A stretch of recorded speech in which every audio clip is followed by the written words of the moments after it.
Hello everyone. Our presentation is about the topic of auditors and corporate governance, and it will be presented by me, Nikish, Dansu, and Sabita. First of all, I'm going to start my presentation by briefly explaining our 8 principles and recommendations. And the first principle is lay solid foundations for management and oversight. A listed entity should be responsible for clarifying the rules and responsibilities of its board and management and reviewing their performance on a regular basis. Recommendations including existence of a board charter, check material information, secretary is directly responsible to the board, disclosure of a diversity policy and process. And the second principle is structure the board to be effective and add value. It means the board of a listed entity is responsible to having skills and knowledge of the industry where it operates to perform effectively. Recommendations including existence of an appropriate nomination committee, a board skills matrix is needed, and the chair and majority of the board should be independent. Also, a program is required for inducting new directors for reviewing existing directors. And the third principle is instill a culture of acting lawfully, ethically, and responsibly. It means a listed entity should lead the organization to act ethically, responsibly, and lawfully. Recommendations including to clarify and disclose entities' values, a code of conduct, and the board or committee will be informed of any material violations of that code or that policy. And the fourth principle is safeguard the integrity of corporate reports. It means proper process should be established to examine the integrity of listed entities' annual corporate reports. And recommendations including an audit committee should be in place, and a declaration by CFO and CEOs. And also, process should be disclosed to check the completeness of reports. And the fifth principle is make timely and balanced disclosure. All matters that would materially affect the values of securities should be disclosed timely. Recommendations including a written policy and copies of important marketing announcements and a copy of the presentation information should be submitted. And the sixth principle is respect the rights of security holders. It means adequate information should be provided to security holders to assist them in effectively accessing their rights. Recommendations including the information and governance of a listed company, an investor relations program, and enable security holders. And next, Nikish will explain the remaining of the case, and I'm here to continue the rest of the principles. Principle 7, recognize and manage risk. A reasonable system of risk management should be established and reviewed regularly. Recommendation on this principle is the board is suggested to have a risk overseeing committee and disclose its charter and members whether or not they have exposed to the environment or social risk. A potential solving method should be disclosed. Principle 8 is remunerate fairly and responsibly. The remuneration of director and senior executives should be sufficient to motivate and retain high quality talents and to create the value. Recommendation on this is the board has a remuneration committee and disclose its charter and members. Such policy and practice relating to the remuneration of non-executive directors, executive and senior executives should be disclosed separately. And we move on to the next topic, adopting AXX principle by a firm. Every firm can't adopt all the principles of AXS. It is a bit impossible, but a firm having a majority of AXS principle followed is supposed to have greater productivity and firm and the main importance of the firm to follow this principle is to attract the investors.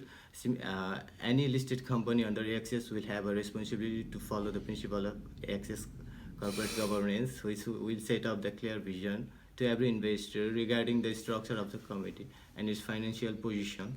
Thus, the corporation following a good governance portfolio is likely to determine its gap, and so from determining the gap, it will set up the ethical remedials.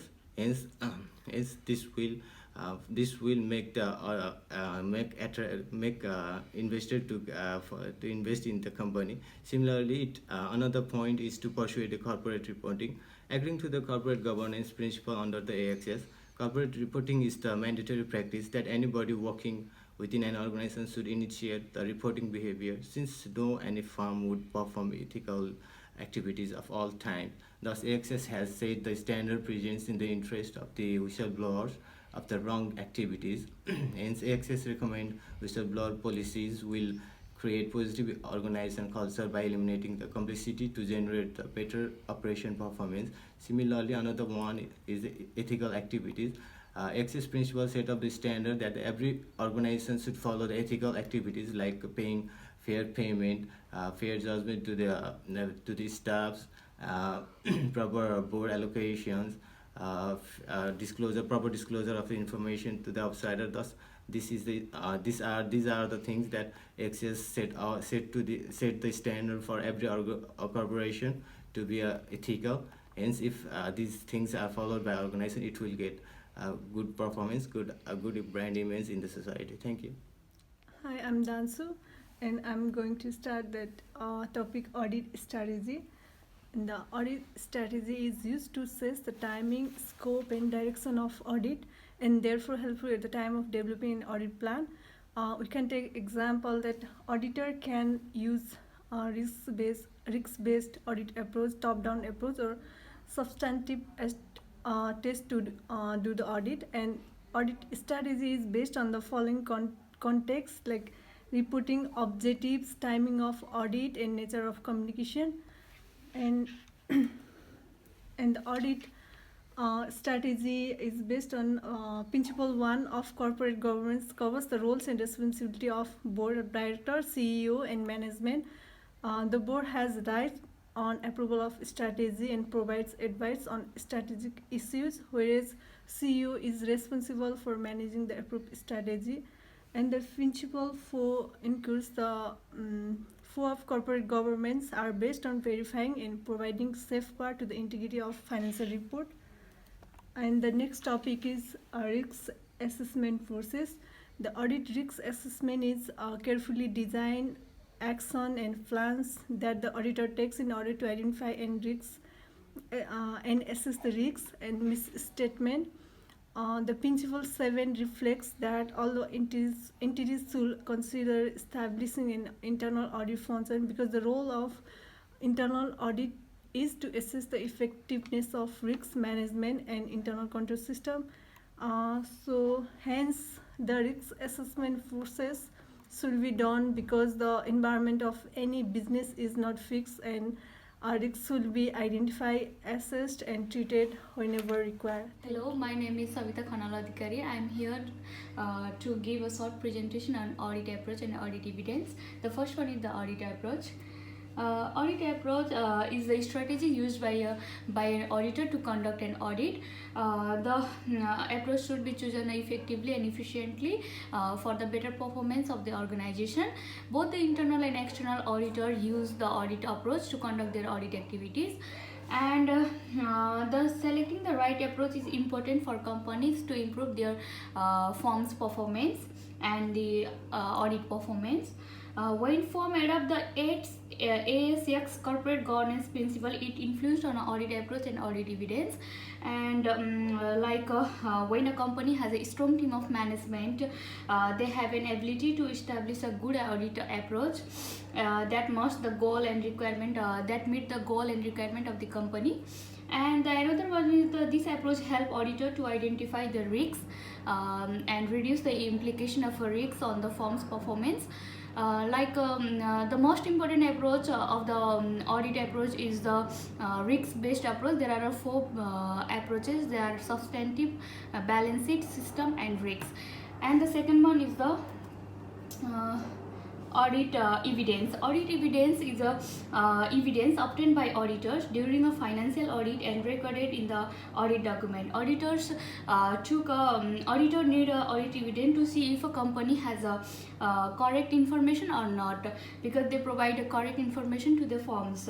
In the audit engagement acceptance stage, there are different stages in the audit evidence. There are the audit engagement acceptance stage, audit planning stage, control testing stage, substantive testing stage, and the conclusion and opening opinion formulation stage, in which the audit evidence is to check the accuracy, consistency of the financial information. Thank you.